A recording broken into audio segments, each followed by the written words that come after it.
ऐसी बातें कर रही हो पल्लवी? इसमें बेचारी नैना की क्या गलती है?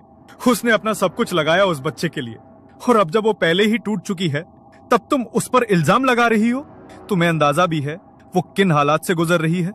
मुझे भी सौरभ के जाने का उतना ही दुख है जितना तुम्हें है, लेकिन इस तरह किसी को दोष देना बहुत ज्यादा गलत है।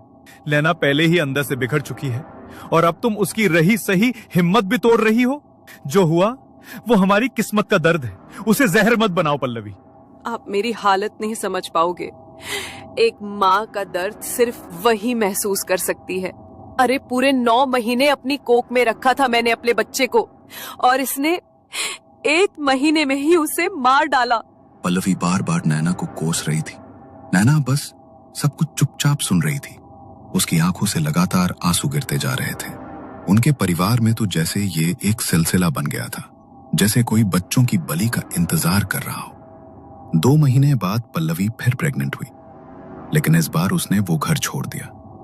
मैं अपनी इस प्रेगनेंसी में इस घर में नहीं रहूंगी।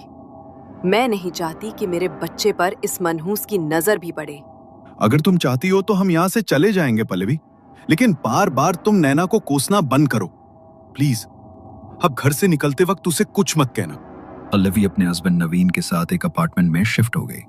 धीरे धीरे उसकी डिलीवरी का दिन नजदीक आ रहा था और इस बार उसने एक बेटी को जन्म दिया। लेकिन जैसे ही उसकी बेटी का जन्म हुआ, उसे घर में कुछ अजीब सा महसूस होने लगा।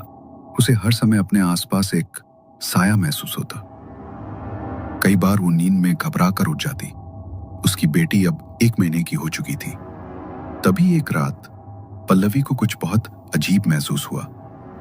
नींद में भी उसका पूरा शरीर मानो डर के मारे पसीने से भीग चुका था। वो अचानक से उठी तो कमरे की दीवार पर उसे